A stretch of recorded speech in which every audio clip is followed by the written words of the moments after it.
Alors, on reprend Bezrat Hashem. Alors, on est dans Vezot Aberacha mercredi. Et ça tombe bien parce que tous les soirs de la semaine de Vezot Aberacha, ils parlent de la fête de Sukkot. Mais, donc, il y a un élément de Sukkot très important qui est développé par le Zohar, qui est la notion des Ushpizin. Alors, déjà, ce mot de Ushpizin, il est un peu particulier et c'est vrai que ce n'est pas simple.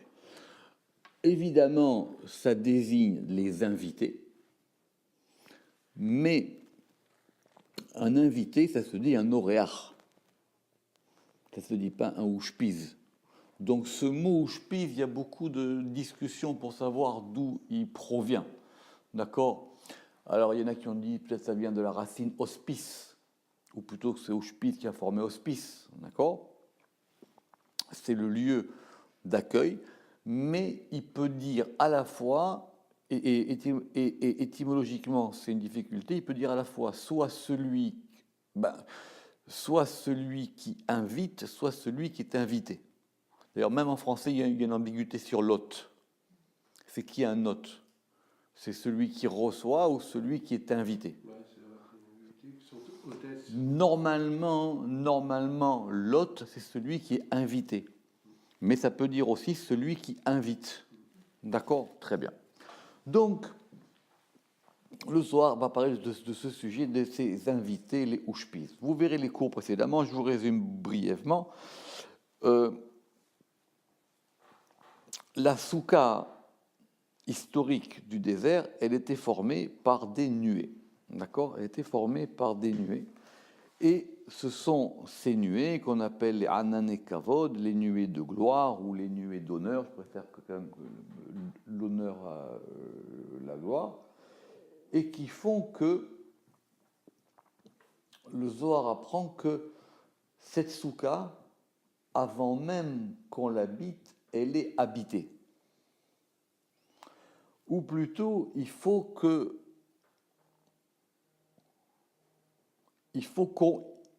qu'on la fasse habiter. Donc, en gros, c'est quoi? C'est que ces ushpizin, il y a des invités mystérieux de la soukha. Ça s'appelle les ushpizin. Il y a un amma assez connu du Zohar de Rav Hamnuna Saba qui explique que, comme dans toute chose, même si ces invités sont là, on doit les inviter. Vous vous rappelez, c'est comme l'histoire du kissé de Eliyahu Hanavi pour la Brit Mila. Même s'il y a une chaise pour Eliyahu Hanavi, il faut qu'on l'invite. Parce que ça passe toujours par une action ou par une parole. Donc il faut qu'on fasse la démarche de les inviter. C'est qu'on lit avant. L'histoire de Rav Hamnuna Saba, c'est que, effectivement, avant de rentrer dans la soukha, d'ailleurs c'est là-bas que vient le terme, et il dit rentrer les invités, et après, lui, il rentrait. D'accord? Ces invités de la soukha, c'est expliqué dans le Zohar qui est avant, il y a 7 jours de Sukkot, et ils correspondent aux 7 personnages principaux, Abraham, Yitzhak, Yaakov, Moshe, Aaron, Yosef et David. D'accord? Chesed, Gvura, Tiferet, Netzach, Od, Yesod, Malchut. D'accord? Comment est-ce que Moshe se retrouve en Netzach et Aaron en Od? On avait déjà vu ça dans le Zohar à propos de la cuisse de Jacob, si vous vous en souvenez, d'accord? Comment ça s'inverse, etc. Bien que Moshe il soit Tiferet, mais ça c'est une autre histoire. D'accord? Et donc, ces invités, on doit, chaque soir de la soukha, les inviter à être avec nous dans la soukha. Évidemment, comme c'est évidemment complexe, les invités, ils ne sont pas individuels, ils sont tous ensemble. Simplement, à chaque fois, il y a un invité principal. Donc, à chaque soir, le premier soir, on invite Abraham et les 6 autres. Le deuxième soir, on invite Yitzhak et les 6 autres. Donc en fin de compte, tout vient ensemble. Mais il y a à chaque fois un côté, qui domine. C'est comme par exemple pour les repas de Shabbat, si on va attribuer au repas de Shabbat des éléments ou des partsoufim ou des sphirot, c'est à chaque fois tout ensemble. Mais il y a un côté prédominant. D'accord? Ça, c'est dans les cavanotes, par exemple, pour les repas de Shabbat. Donc, par exemple, ce soir, si tu veux, avant de rentrer dans la soukha, on doit donc inviter, on les invite, on invite à faire venir dans la soukha. Donc, ce soir, c'est l'avant-dernier soir, c'est Yosef. D'accord. Donc ça, c'est assez développé dans le Zohar. Vous regardez les cours dans Vezot Beracha, le mardi, le mercredi. On apprend ça d'un verset, parce qu'une fois il y a marqué Basukot Yeshvu, une fois il y a marqué Basukot Teshvu, et on dit que Teshvu, c'est pour les invités, ça veut dire asseyez-vous. Et Yeshvu, ils s'asseront. D'accord. Nous, on doit s'asseoir, et eux, ils doivent être déjà assis. Donc on doit les faire être dans la soukha. Ça veut dire quoi? Ça veut dire que cette soukha, littéralement, elle est habitée. Cette soukha, c'est un élément dans lequel il va se passer des choses. C'est un espace dans lequel il y a des choses là. Très très bien. Et donc, ces invités, il y a deux sens. Il y a le sens de ces invités mystérieux qui sont Abraham, Yitzhak, Yaakov, comme j'ai dit, Moshe, Aaron, Yosef et David. Et il y a aussi le sens que dans la soukha, c'est aussi un lieu d'invitation. On doit inviter dans la soukha. D'accord? Déjà, il y a un Zohar clair là-dessus, que par exemple, la différence qu'il y a entre Shabbat et les fêtes, en général, de Yom Tov, c'est que Shabbat, on peut passer Shabbat seul. Le Zohar, il dit qu'il n'y a pas de problème à passer Shabbat seul, parce qu'on est directement dans un degré on est dans un degré de délectation qui fait qu'on est directement en rapport avec Dieu. C'est pour ça que Shabbat, c'est plus haut. Mais les fêtes, comme il faut être joyeux, et dans les fêtes, il faut qu'on partage cette joie. Donc, il faut inviter des gens dans la soukha. Et donc, du coup, on va passer dans ce soir à la fois de ces invités prestigieux aux invités réels de la soukha. Et les invités réels de la soukha, évidemment, comme dans toutes les fêtes, c'est aussi faire participer les gens qui n'ont pas les moyens. Et on ne va pas non plus, nous, faire une belle table de soukha et laisser à l'extérieur de la soukha des gens qui n'ont pas de quoi manger ni passer faire la fête. Donc, c'est de ça dont il va s'agir aujourd'hui. Ve'amar Rabbi Abba. Et Rabbi Abba, il a dit Abraham. Donc, on va voir les invités dans l'ordre. Abraham, c'est Chesed. Kol Yomoy, tous ces jours, Avakaim Beparashat Orchin, il se tenait à la séparation des routes, c'est-à-dire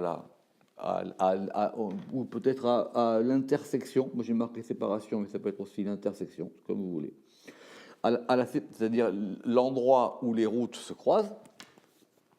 Les amna ushpizin ilain, pour inviter les invités supérieurs. Alors le ilain, tout le monde ne l'a pas dans la version, mais le Ramak il a, ça veut dire quoi? Qu'Abraham, il recueillait des éléments. C'est quoi ces ushpizin ilain? Alors évidemment, on peut dire que dans le contexte, ça peut s'appliquer à l'histoire d'Abraham avec les anges, et que peut-être il aurait, parce qu'ici, il va les chercher, puisqu'il sort de chez lui, et il va les ramener. Mais en tout cas, d'après le Ramak, ça veut dire qu'Abraham, il recueillait ces éléments supérieurs, qui sont les sphirotes, ou les taknaloun patouré, et préparer pour eux sa table, et il veut les faire rentrer sur le degré de la table. D'accord? La table, on a vu, c'est l'élément le plus important, on va y revenir, c'est l'élément de la beracha, c'est l'élément de la bénédiction. Mais ça veut dire ici que Abraham, il voulait ramener tout ça à l'intérieur. Ashta. Maintenant, alors, Dimzamin, que nous les invitons, donc qui? Ces invités supérieurs. Ces invités supérieurs qui sont les patriarches qui sont liés aux sphirotes, ou les Koulé ou Tzadikaya et tous les justes, ou le David Malka et le roi David. Le Rama qui pose la question, il dit pourquoi est-ce qu'on a séparé en trois? Il va dire les premiers c'est Abraham, Yitzhak, Yaakov, les justes c'est Moshe, Aaron et Yosef, et le roi David. Vela Yavin Lun, Khulakeun, et que nous ne leur donnons pas leur part. Donc ça veut dire c'est que si on invite les invités, ces ushpizin dans la souka, et que nous, on n'invite pas d'autres personnes, ou on n'a pas cet élément de l'invitation, alors le Zohar va nous raconter un dialogue. Qu'est-ce qui se passe? Abraham ka'im mipatura. Abraham, il se lève de table. Donc de quelle table? De sa table à lui. Il quitte la table, il s'en va. Vekaré, et il appelle. Et on va voir aujourd'hui, si je veux, de très très beaux versets. Et qu'est-ce qu'il dit? Suruna me'al o'ale hanashim reshaim aele. Détournez-vous de grâce des tentes de ces gens criminels. C'est quoi ça dans la Torah? C'est quand Moshe il a parlé à propos de Korach et ses copains. Mais ils disent, ça veut dire quitter cette table, quoi. Ça veut dire, et il dit, venez, on s'en va d'ici. Ça veut dire, cette souka, elle ne me plaît pas. D'accord? Cette souka, elle n'est pas pour moi. Mais le verset, il a dit, des tentes de ces gens criminels. Ça veut dire que cette souka-là, c'est juste une tente. Elle n'a pas de lien avec la tente d'en haut. Parce que la souka, elle doit représenter en bas la tente d'en haut, comme dans beaucoup d'éléments. Mais cette tente d'en bas, elle doit ressembler à la tente d'en haut. On verra à la suite par rapport à ça. Vekuleu salkin a abattre. Et comme on a dit qu'Abraham, il était là, mais à chaque fois, il y avait les 6 autres avec lui, et bien tous, ils partent avec lui. C'est lui le maître de cérémonie. Il dit, ok, je m'en vais. Ok. Alors donc, ils vont maintenant, ces personnages, tous parler. Et ils vont indiquer c'est quoi le manque qu'il y a par rapport à cette non-invitation de la souka. Yitzhak Amar, Yitzhak il dit, ou Beten Rechaim Tersar. Et le ventre des Rechaim, des criminels, maintenant j'ai dit Rechaim par criminel, manquera. D'après le Pshat, ça veut dire qu'ils ne sont jamais rassasiés. Ils mangent, mais toujours il manque quelque chose. Il n'y a pas de satiété. D'accord? Alors pourquoi Yitzhak, c'est tout ça le but du Zohar d'aujourd'hui, c'est de comprendre pourquoi est-ce que chacun il dit telle chose. Et du coup, on va réviser un petit peu les rapports entre les sphirotes et les termes. Il dit parce que la nourriture, elle provient de la Gvura. C'est vrai. Celui qui ne se lève pas pour travailler, s'il n'a pas de Gvura, il ne ramène rien à la maison. Même s'il se fait livrer, il faut quand même qu'il ait de quoi payer le livreur. Donc il faut qu'il ait été travaillé. D'accord? Donc lui, il dit, moi, la Gvura, je ne m'associe pas avec cette chose-là. Yaakov Amar, et Yaakov, il dit, Pitecha Achalta. Alors ça, ce sont des beaux versets, hein, des proverbes du roi Salomon. Yaakov Amar, Pitecha Achalta Tekiena. Ton pain, tu as mangé, tu vomiras. Donc on est passé de Abraham, c'est la tente, Yitzhak c'est la nourriture, Yaakov c'est le pain. Un autre degré. Parce que le pain, en général, il est lié à Tiferet. Et donc il a dit, ce pain d'en haut, qui est lié à Yaakov, eh bien, il ne va rien t'apporter, tu vas le vomir, Veshichata devareha neimim, et tu détruiras tes paroles agréables, et donc du coup, il n'y a même plus de paroles. C'est intéressant. C'est-à-dire, dans le même verset, tu as le rapport entre le pain et la parole. Pourquoi est-ce que le roi Salomon il a dit les deux dans le même verset? Ça veut dire que il n'y a plus rien, il y a plus de véritable parole possible. Ce qui a marqué, le Rama qui dit que les paroles sont liées à Malchut. Ouchar, donc on reprend ce qu'on a dit. Donc on a dit qu'il y avait les trois, il y avait Abraham, Yitzhak, Yaakov. Après, on a Ushar Kot Tzadikaya, et le reste de tous les justes, c'est-à-dire Moïse, Aaron et Joseph, en regard de victoire, j'ai oublié le E, Netzach, Od et fondement, ils disent quoi? Qui kol shulchanot malhuki, parce que toutes les tables, elles sont pleines de vomi. Tsoa blimakom, c'est une ordure sans lieu. C'est-à-dire, il n'y a pas de lieu. Les choses, elles ne peuvent pas se poser. Alors que normalement, quand on a une table, c'est quoi le verset qu'on dit avant le Beret d'Amazon? Zeh shulchan asher lifne Hashem. C'est dans la vision d'Ézéchiel sur le 3e temple. Dieu, il lui montre le temple et il lui dit, voici, Zeh shulchan, c'est cette table-là qui est face à Dieu. Asher lifne Hashem, qui est devant, qui est face. Donc cette table, elle est face à rien.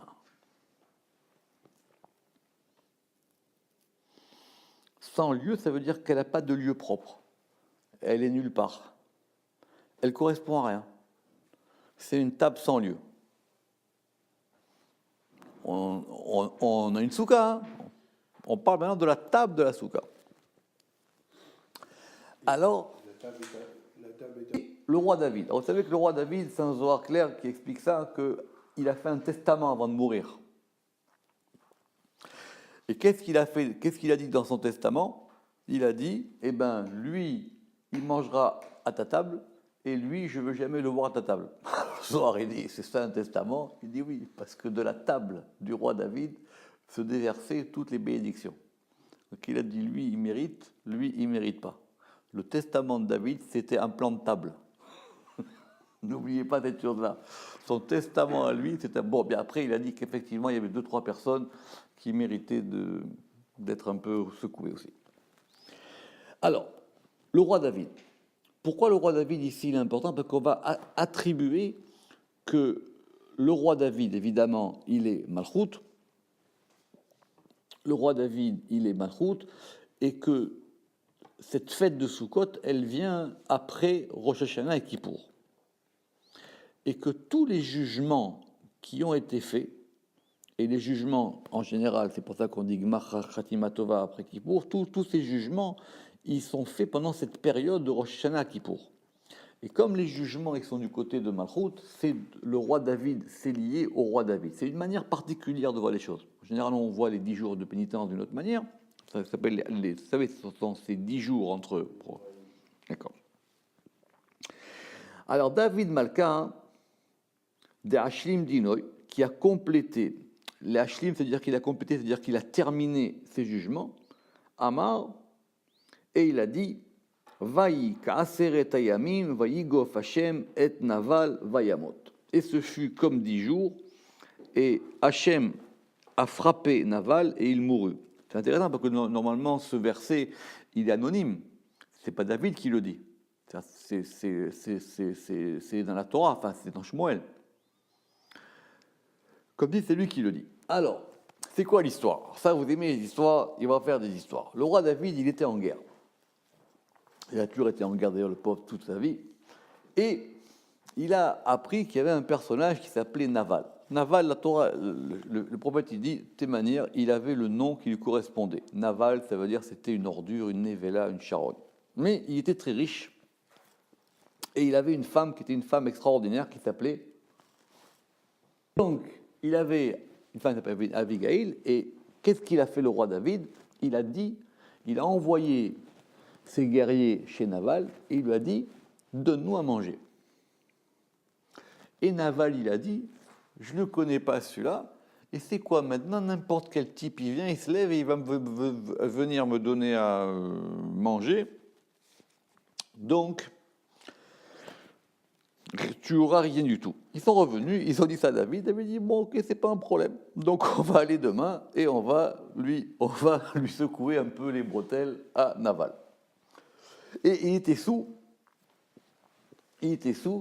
Et Abigail, elle a entendu ça, elle a couru chez le roi David, elle lui a dit, écoute, moi, David, etc., il y a un très très beau discours, parce que là-bas, il lui explique des sodotes, et elle lui fait une beracha. C'est elle qui a béni le roi David, c'est là-bas et elle lui a dit que tes ennemis ils soient dans le kaf Akela. C'est que c'est le kaf Akela, c'est la pomme de la fronde. C'est-à-dire que leur âme, elle tournoie. C'est la punition du kaf Akela. T'es forte, Abigail.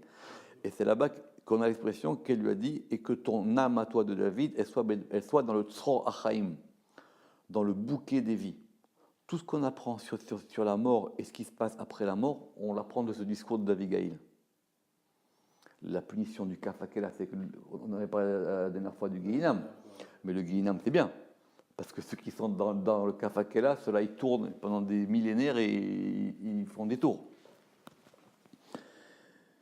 Et le roi David, il a dit, écoute, tu es quelqu'un d'exceptionnel, donc ton mari, je ne vais rien lui faire. Mais il s'est passé 10 jours et c'est le patron qui s'est occupé de Naval et il est mort. Qu'il y a marqué vers Martem Kolechai. Or, c'était quel jour que le roi David il a été demandé à Naval? Ça, c'était le jour de Rosh Hashanah. Et donc, 10 jours plus tard, le jour de Kippour, Naval, il est mort. Et ce fut, Vaïka Seret Ayamim, Vaïgof Hachem, et ce fut comme les 10 jours, littéralement, il faudrait mettre que c'est pour dire que c'est l'article défini, ce fut comme les 10 jours. Vaïgof Hachem et Naval, et Hachem, il a frappé Naval, et il mourut, vous regarderez là-bas dans l'Agmara. Maïka Maïre. Zahar, il dit, mais qu'est-ce que tu viens? On est en train de parler des sphirotes, des Ushpizin, Ilaïn et tout ça, et maintenant tu viens me raconter une histoire. Bon, ok, c'est une histoire. Il n'a pas été sympa avec David, et voilà, c'est tout. C'est le Rama qui dit que ça veut dire quoi cette question du Zohar? Ça veut dire quoi cette question du Zohar? Maïka Maïre. Qu'est-ce que ça vient nous apprendre? Allez, mais détrompe-toi. Pourquoi? Begin de David, Shaal le Naval. Parce que c'est David qui a demandé à Naval. C'est vrai que l'autre, il n'a rien demandé. Il était chez lui avec ses copains, ils faisaient une super fête, ils ont mangé, ils ont bu, ils ont fait un grand michté, etc. Et c'est David qui a demandé. Ve'itavid le ushpiza. Et il s'est rendu invité. Mais en général, on vous invite. C'est lui qui a dit « invite-moi ».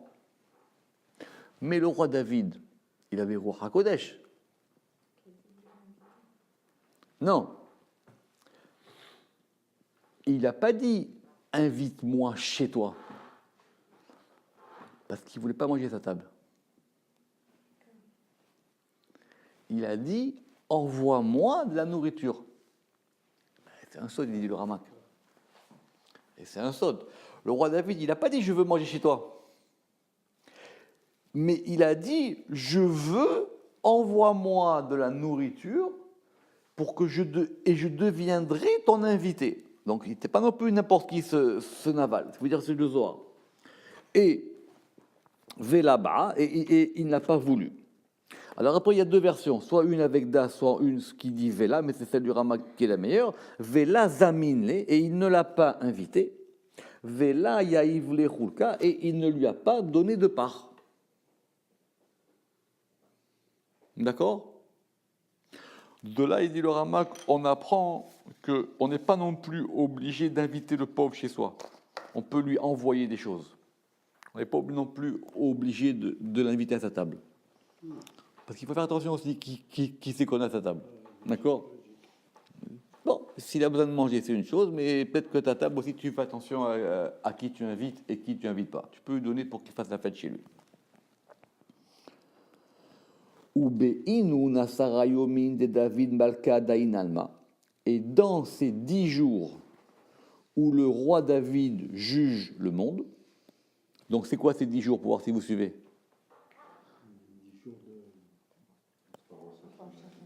Besséder. Or là, on est quand? Non, là on est quand? On est pendant la fête de Sukkot. Donc vous allez comprendre après la note 21. David Idan allait à Ou Barnash et jugé, cet homme est jugé pour cela.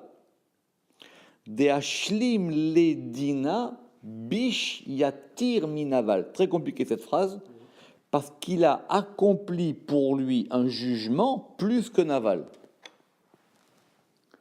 Alors je t'explique, sinon vous ne comprendrez pas. Donc on revient à notre personnage qui est dans un souka, et il a invité les invités, puisque c'était ça, notre question c'était de savoir, Abraham, on a vu qu'est-ce qu'il a dit, Israël, on a vu qu'est-ce qu'il a dit, Yaakov, on a vu Moshe, Aaron et Yosef, et maintenant David. Alors David, il a dit, voilà, je vais te raconter l'histoire de Naval. Vous aurez dit, mais aucun, tu n'es pas dans le sujet. Il dit, oui, je vais t'expliquer pourquoi. Parce que, déjà, ce David, il a été voir Naval et il lui a dit, invite-moi indirectement, je ne veux pas manger chez toi, ça ne m'intéresse pas d'être chez toi. Et l'autre, il n'a pas voulu, et Dieu l'a puni au bout de 10 jours. Donc il est mort le jour de Kippour. Et le Zohar, il dit, donc celui qui agit en invitant les invités et en ne donnant pas aux pauvres, ou en n'invitant pas les invités, ça dépend comment on lit le Zohar, il sera jugé pendant les 10 jours. Lesquels 10 jours? Puisque les pendant Soukot, les 10 jours de l'année d'après. C'est ce qu'il dit le Ramak. S'il ne donne pas aux pauvres, la note 21, s'il ne donne pas aux pauvres durant la fête des cabanes Soukot, il sera jugé pour cela durant les 10 jours de jugement de l'année suivante. Sinon, le Zohar, il n'est pas clair.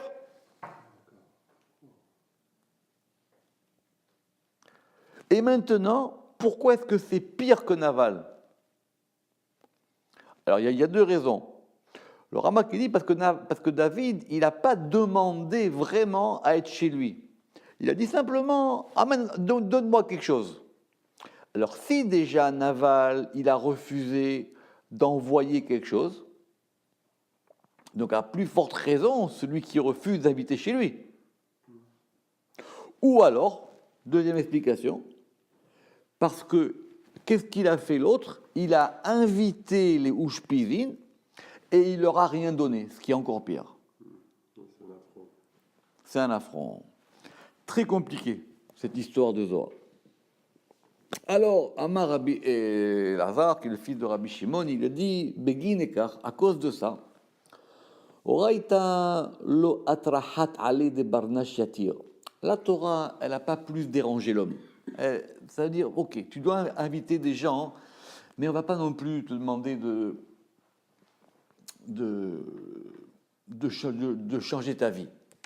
Et là, Kema de Yachil, comme il peut. Ah, oui, comme il peut, plutôt que comme il mange. Comme il peut. Comme il est écrit, Ish kematnat yado, un homme selon le don de sa main, que birkat Hashem Elohecha Hashem, selon la bénédiction que Dieu lui a donnée. Dieu t'a donné beaucoup, tu peux donner beaucoup. Dieu t'a donné un morceau de pain, tu peux donner on ne peut donner que ce que tu as.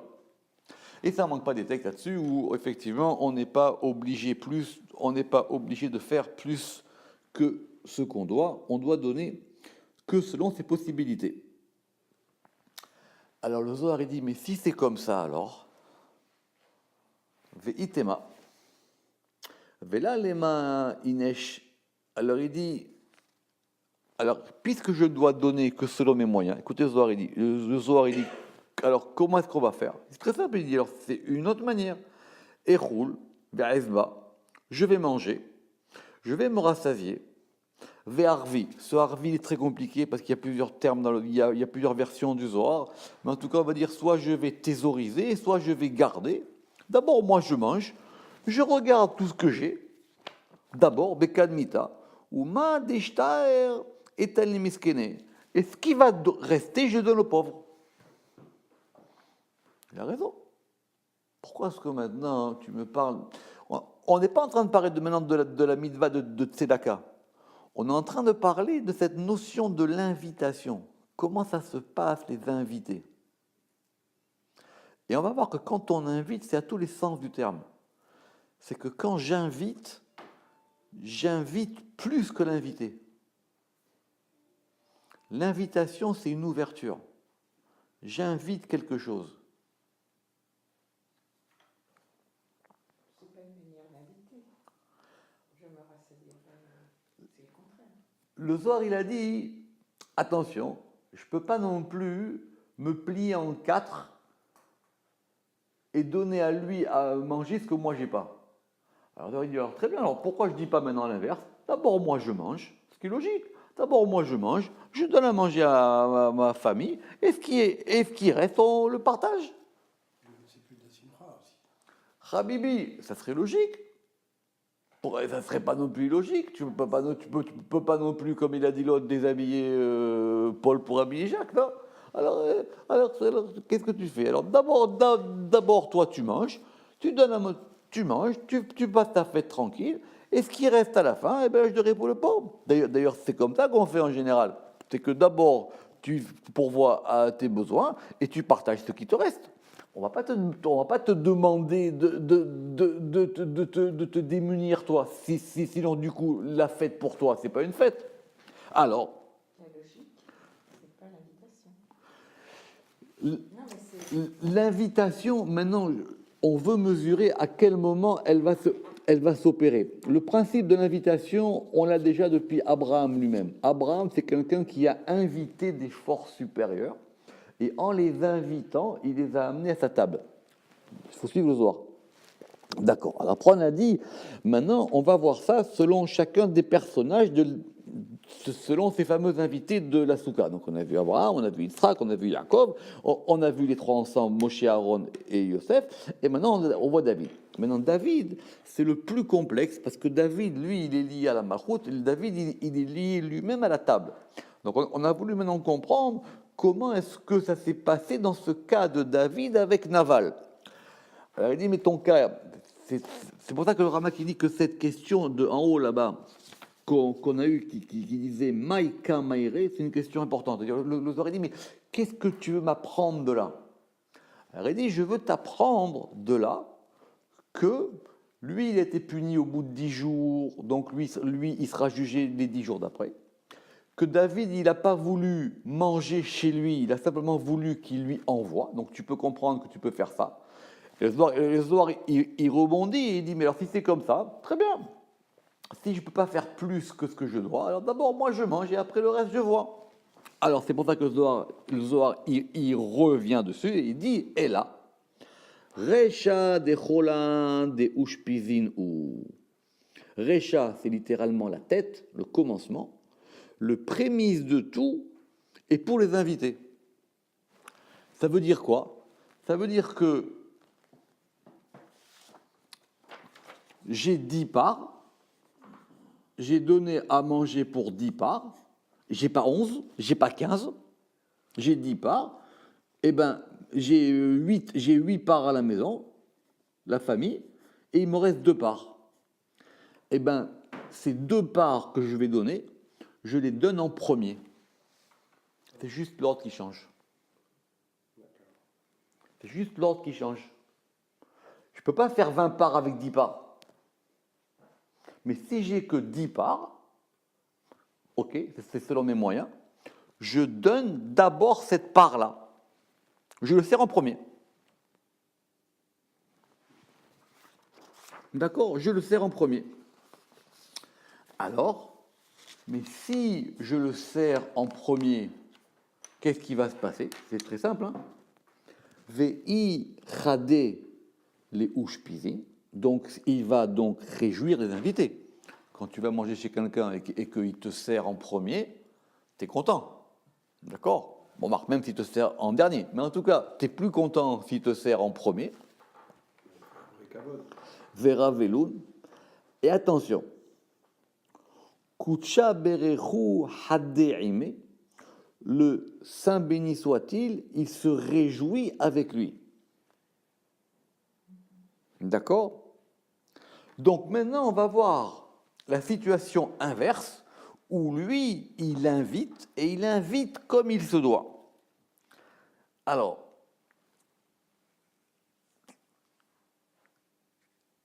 c'est complexe. Le Rama qui dit, ça veut dire quoi? Que Kucha Berehu Hadeime, que le Saint béni soit-il, il se réjouit avec lui. Il y a un truc qui ne colle pas dans cette phrase. Pourquoi? Parce que la joie, elle n'est pas liée à Dieu.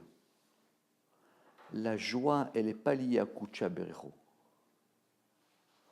La joie, elle est liée à la Bina. Or, Kucha Berehu, c'est Tiferet.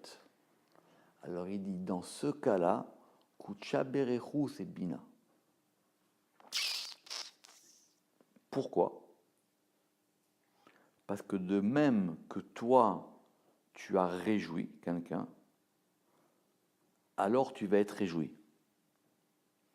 Mais, c'est pas simplement Mida Keneged Mida, c'est que toi, tu as réjoui quelqu'un, et en procurant de la joie, tu vas être connecté à la source de la joie. Et qui c'est la source de la joie? C'est Bina. Em Abanim Semeha, la mère des fils, c'est la joie. Donc, ça veut dire qu'on est content d'aller chez sa mère, mais ça veut dire aussi Em Abanim Semeha, il est connecté au principe même de la joie. Et alors là, on va retrouver nos 7 invités qui maintenant vont tous dire des louanges à cette personne. Et on recommence. Ve Abraham kareale.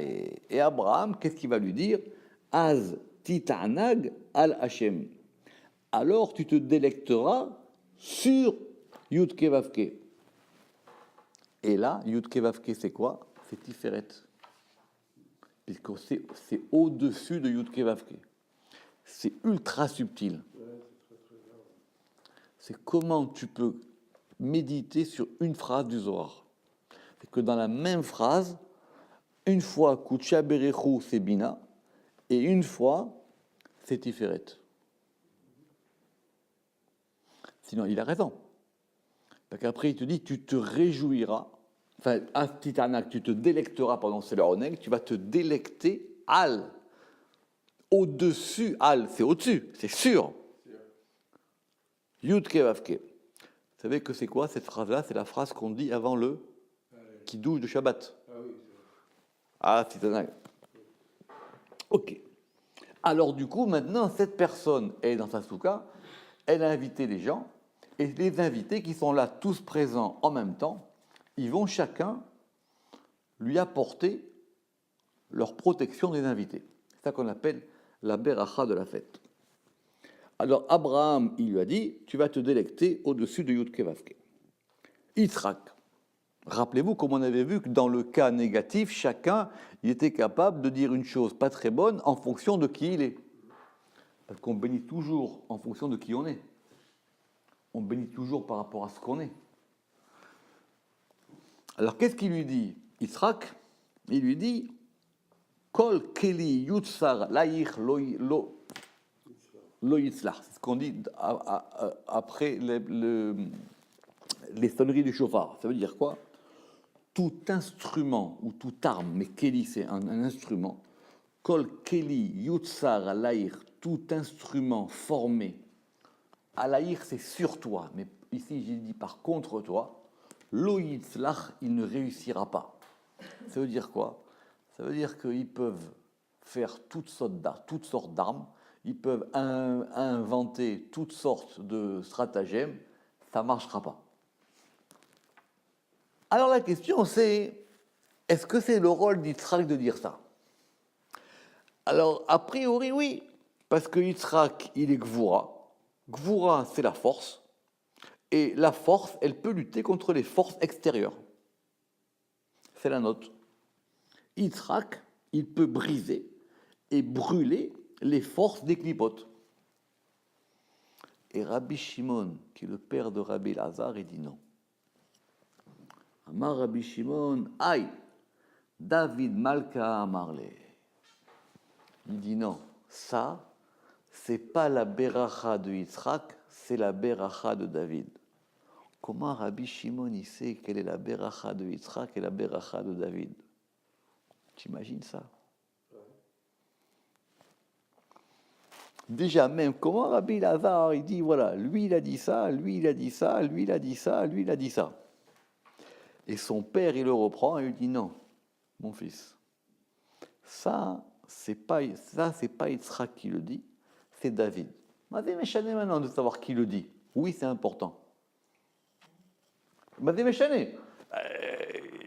Il ramène un verset. Ce verset, il dit que tout subterfuge, toute arme, tout ce qui sera fait contre toi, ça ne marchera pas. Il peut toujours faire une bombe. Sa bombe, elle va exploser, elle va lui exploser dans les mains. D'accord?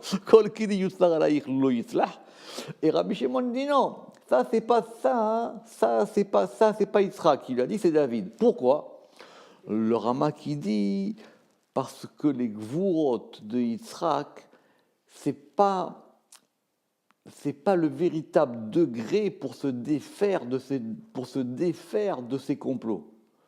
Celui qui peut faire ça, c'est David. Parce que les clipotes, elles viennent pas de contre la gvura. Les clipotes, les écorces malfaisantes, elles viennent contre David. Et c'est David qui a dans sa main le pouvoir de faire ça. Et c'est la réponse qui est marquée ici. Amar Rabbi Shimon, aïe, David Malka Amarle, ceci David lui dit. Pourquoi? Berin, des Chol Zainin de Malka, parce que toutes les armes du roi, ou Kravin de Malka, et les guerres du roi, Beidouy de David Itpakadou, elles sont, les paquettes, ça veut dire elles sont préposées, mais j'aimerais trouver mieux que préposées, parce que préposées, c'est les mamènes. Bon, je trouverai mieux. C'est pour ça que j'ai mis un point d'interrogation. Et donc, les écorces, elles sont dominées du côté de la malchoute et pas du côté de la gvura. Est-ce que tu comprends maintenant comment la différence, intéressante, ça, comment est-ce que les deux, ils voient la chose de manière différente. Alors, si c'est comme ça, il dit quoi, Yitzhak? Oui ou non? Vous vous suivez ou pas? Si c'est comme ça, alors Yitzhak, il dit quoi? Aval Yitzhak Kama. Et Yitzhak, qu'est-ce qu'il dit? Gibor ba'aretz yiye zaro. Ce sont des très beaux versets. Hein. Forte dans ta terre, yiye zaro, ce sera sa descendance. Shuraki traduit par sa semence, mais ça a les deux sens. Dor yesharim yevorah. Une génération de gens droits sera bénie. On vaosher bebeto. Bien et trésor dans sa maison, Vetsit kato en medet laad, et sa justice se tient pour toujours. Elle se maintient, elle subsiste. La Bible du rabbinat, ça veut dire elle subsiste. On peut dire et se maintient. Si se tient, ça vous plaît pas, c'est se maintient. Donc ça veut dire que c'est quoi la bracha de Yitzhak alors? Son fils, il lui a dit, la bracha de Yitzhak, c'est qu'aucune guerre fomentée contre toi ne réussira. Rabbi Shimon lui dit non, toutes les guerres, toutes les choses comme ça, clairement, c'est dans les mains de David, c'est pas dans les mains de Yitzhak. Alors c'est quoi la bracha de Yitzhak? La bracha de Yitzhak, parce que vous avez quand même noté qu'il y avait Gibor, et Gibor c'est lié à Yitzhak, d'accord? C'est quoi la bracha de Yitzhak? La bracha de Yitzhak, c'est que la force, elle soit maintenant dans ce qui te fait tenir, dans ta descendance, dans ce que toi tu vas créer, dans ce que toi tu vas faire, pas dans ce que tu vas aller contre, c'est dans ce que tu vas faire pour, l'ad. Ok. Alors, du coup, c'est pas évident de savoir qui est-ce qui reprend la parole, mais a priori c'est Rabbi Elazar, parce que Rabbi Shimon, il a simplement corrigé sur cette histoire. Ou alors c'est Rabbi Shimon qui reprend la parole, mais c'est pas évident. Yaakov Amar. Alors maintenant, donc du coup, on va comprendre comment est-ce que chacun il va donner une beracha en fonction de ce qu'il est. On va revenir à notre histoire. Yaakov, il dit quoi? Az Yibaka. C'est quoi Bokea? Bokea, c'est transpercer.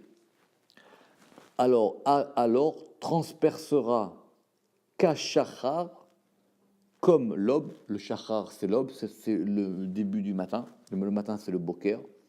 Orecha, ta lumière. Donc on en revient à la lumière. Parce que cette lumière ici, elle est liée à Tiferet. Alors, ve'aruchatecha.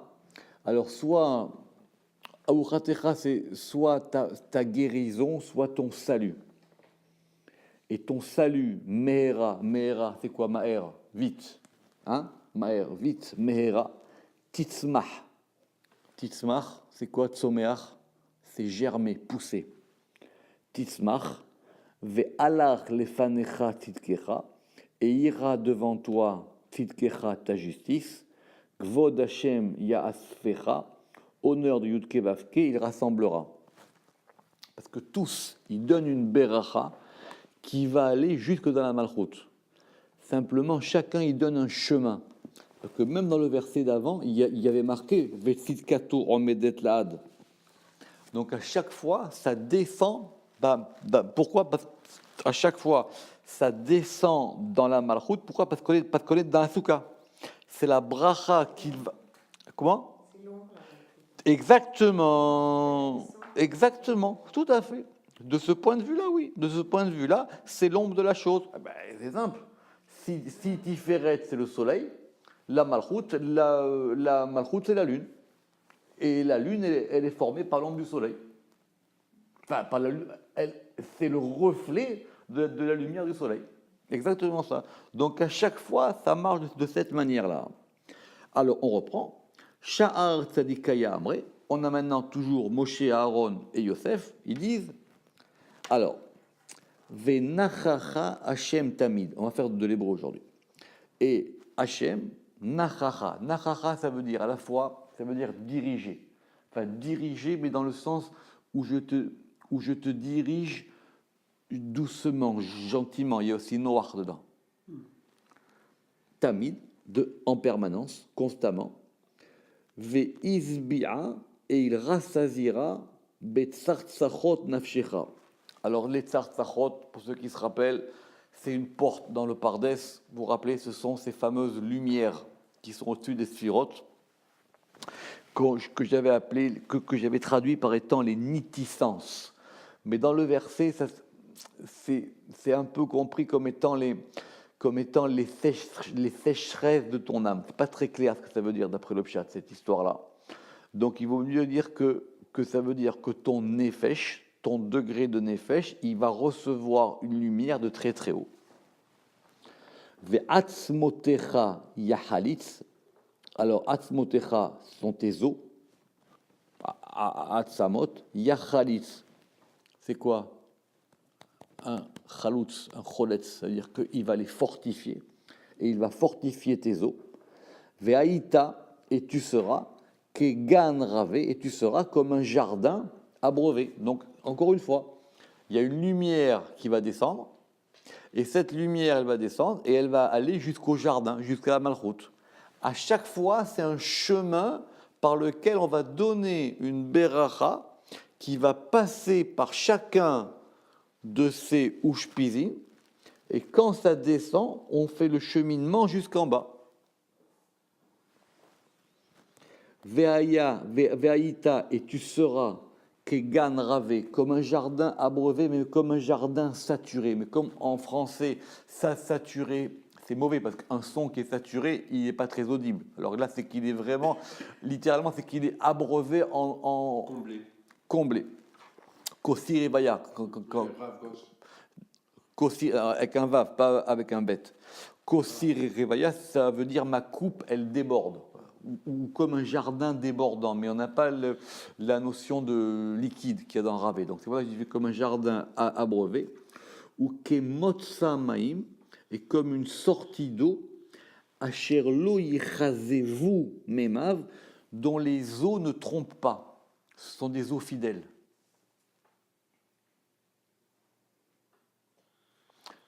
C'est quoi quand on dit une arzava en hébreu, ou plutôt elles ne déçoivent pas. C'est pas mal. Donc, Haïti meurza, ça veut dire j'étais déçu, j'étais énervé. Une arzava en hébreu. Alors, si vous vous intéresse, à chaque fois le Rama qui explique comment ça se passe du verset, ça descend dans les sphirotes. Et David, on revient sur David. Donc David, vu qu'on a attribué le verset, vous vous rappelez, le verset qui était attribué à David, d'après Rabbi Elazar, Rabbi Shimon, à Yitzhak, Rabbi Elazar, il a attribué à David. Donc du coup, le Zohar, il revient sur David. Et David, évidemment, c'est normal. Kol kili yutzar alayich lo yitzlach. Pourquoi? De'aou al kol zini al maïd pakad. Parce qu'il a été préposé à toutes les armes du monde. Les armes, elles viennent du côté de David. C'est pour ça que les psaumes, c'est ce côté, c'est le livre du roi David. Heureuse la part de l'homme qui a mérité tout ça. Pourquoi tout ça? Parce que du coup, dans sa souka, il reçoit de tous les côtés. Et c'est ça. Parce que du coup, il reçoit de tout, il reçoit de tous les côtés.